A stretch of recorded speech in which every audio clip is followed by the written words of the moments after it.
This is a little different from what I usually put together, but in something slightly different. Here are a few small stories from 1945. The first is about the drowning of Domacio Poblano.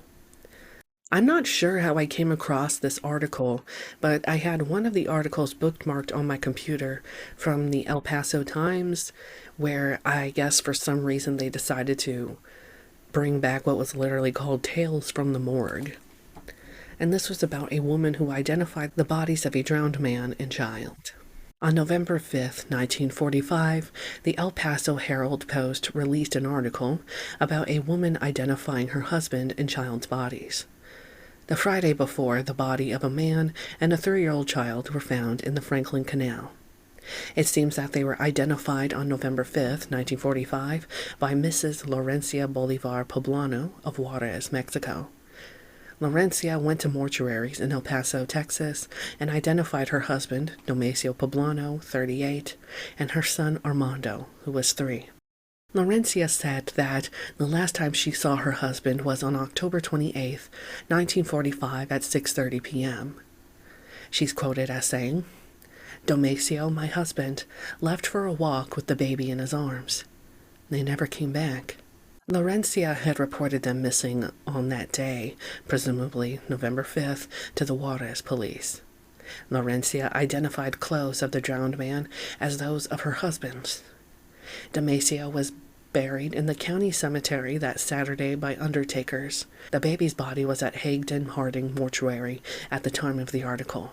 Laurencia wept as she identified her son's body. Oscar Nelson of Border Patrol identified Poblano's fingerprints. Juarez police returned Laurencia to her home. Before the identification, police checked the theory that the child might have been Dicky Timsuden, a child that was believed to have been kidnapped in California. Just to quickly explain, El Paso, Texas and Juarez, Mexico are right by each other, basically. The cities are right next to each other, literally just divided by the Mexico-Texas border. In an article from El Paso Times posted on November 6, 1945, it was stated that Domacio had been drinking heavily when he left the home with the boy. An autopsy performed that Monday by Dr. W. W. Waite revealed that the boy's death was caused by drowning. A touch of mystery was added to the case when the autopsy indicated that the youngster had been in the water for no more than 48 hours. 2 days earlier, Domacio was retrieved from the canal, and it had been determined that he had been in the water for about 5 days. Domacio's body was found on Mesa Avenue and 8th Street. Armando was found under the bridge on Collingsworth Road. A calendar of 1945 shows that October 28, 1945 was a Sunday, November 5th was a Monday, and November 6th was a Tuesday. I'm not sure why one article states that Domacio went missing on a Tuesday. That might have just been an error confusing the time from when he was found. On November 5th, the El Paso Times posted an article about a 3-year-old boy having been found floating in the Franklin Canal that Sunday, November 4th, at 9:40 a.m. Members of the Sheriff's Department stated that the body had been in the water for 2 to 3 days. At the time, before the autopsy, they couldn't tell whether he had drowned or died another way. The child was fully clothed, wearing a brown knitted sweater with horizontal green stripes, brown trousers, a white undershirt, and drawers. The toes of his white leather shoes had been ricked out, which I don't know what that means, to tell you the truth. Not much else seems to be known about the Poblanos, and no photos of them could be found. Multiple sources state that Laurencia was 21 at the time of the accident. The family resided in Juarez, Mexico. One source states that Domacio was found on November 2nd, 1945. No birthday has been listed or was ever even put on the death certificate. I'm unsure of any other family that he might have had. Laurencia may have had another child in 1957, but I couldn't find any information after that. There are find a grave pages, though, for father and child. Armando Bolivar was born on July 14th, 1942 in Mexico. He passed away on November 4th, 1945. He's buried at McGill County Cemetery in El Paso, Texas, and he was 3 years old. Domacio Poblano was born on an unknown date, though I estimate it to have been about 1907 or 1908. His death is listed as Halloween of 1945. He is also buried at McGill County Cemetery. He was 38 years old. Later that year, on November 28, 1945, the El Paso Times posted an article about a boy that was recovered from the canal 2 blocks from Douglas School. Vernon Marcus Young, Jr., who was 9 years old, lived on 218 South Mesa Avenue. That Tuesday afternoon, November 27th, Vernon crawled over a fence to retrieve a football that had gone into the canal. He lost his footing and presumably drowned. The article states that he came up once, then disappeared.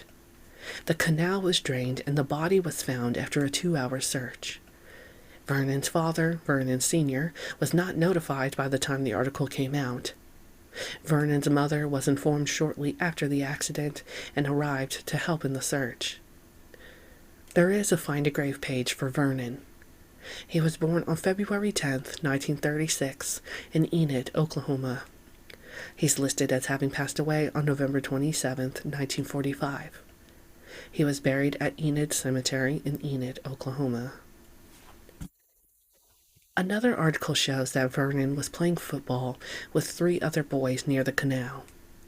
When the football went inside the high fence around the canal, he climbed over to retrieve it and fell into the water. His body was held at Banks Funeral Home. Very little information is known about Vernon's parents.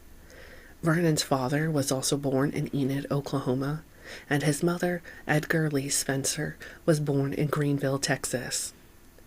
The death certificate states that Vernon fell into the Franklin Canal at Eucalyptus Street.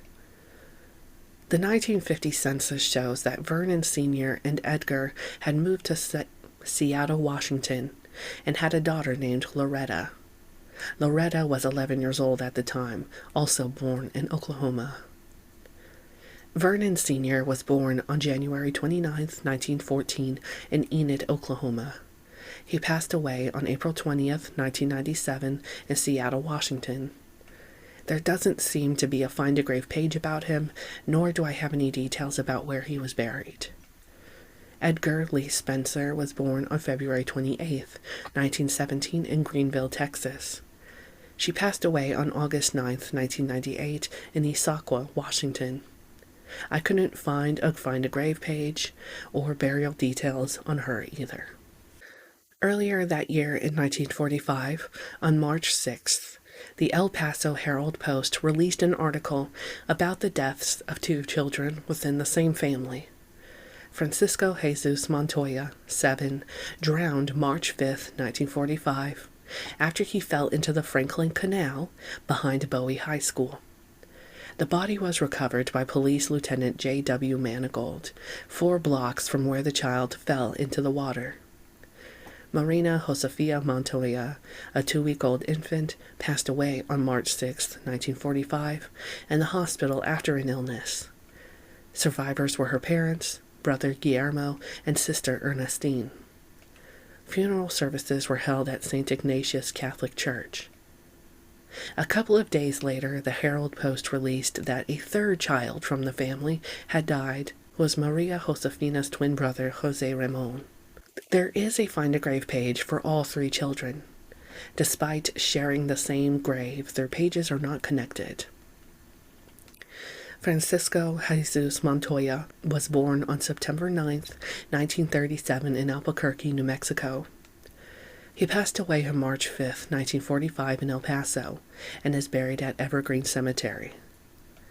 Maria Josefina and Jose Ramon were born on February 22, 1945, in El Paso. They are both listed as having passed away on March 6, 1945.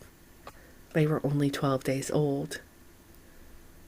According to Family Search, their father's full name was Jose Manuel de Baca Montoya. He was born on June 16, 1882, in Santo Domingo Pueblo, New Mexico. He passed away on December 20th, 1957, in Santa Fe, New Mexico. The family tree is a little confusing because it may have listed their mother as a woman that passed away in 1939, which of course doesn't make sense as the infants were born in 1945.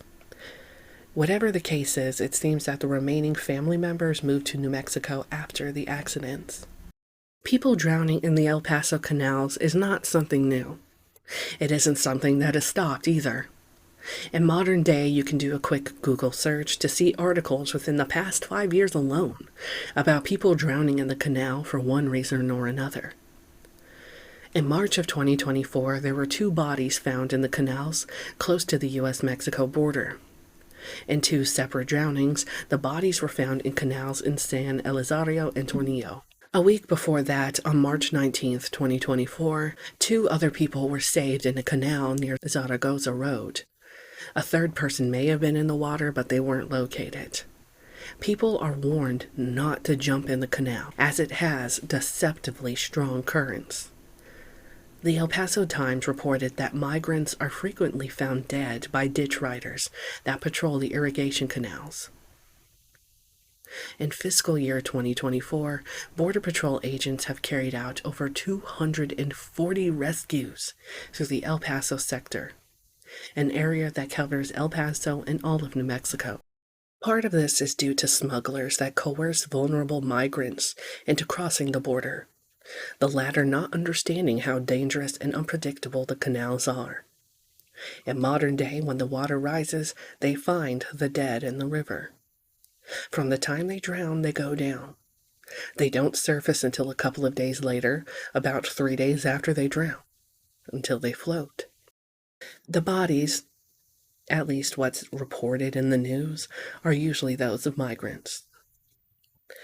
2023 seemed to be one of the deadliest years for migrants, as the Rio Grande claimed at least half a dozen people, according to the Irrigation District General Manager, Jay Ornelas. The Irrigation District, El Paso County Sheriff's Office, nor the El Paso Police Department track migrant deaths. One worker that manages the ditch riders, Robert Rios, stopped counting the bodies of the drowned in 2022 after seeing 43 people in the water. Public record keeping for migrant deaths in the El Paso sector only seems to go back to 1999, so I don't know how this may have been counted, if at all, in 1945. In the past, officials would go to Juarez, Mexico, and hand out flyers in Spanish to make sure people were well aware of the dangers. The canal, at least in modern day, is a high-pressure entity. Ornelas said, 1 cubic foot of water weighs 62.4 pounds. If the canal is 10 feet deep, that's 624 pounds of pressure sitting on you. You multiply that by the width of the canal, say it's 10 feet wide, and you're looking at 6,240 pounds of pressure. It is extremely, extremely heavy force. While this is a description of the modern canal technology, I don't know what it was like in 1945. I doubt that it would have been much different, and I speculate that the water would have had some, if not much, of the same strength. Though we can't go back in time and measure the pressure in 1945, I think that this information may at least paint a picture of the underestimated dangers of seemingly calm bodies of water.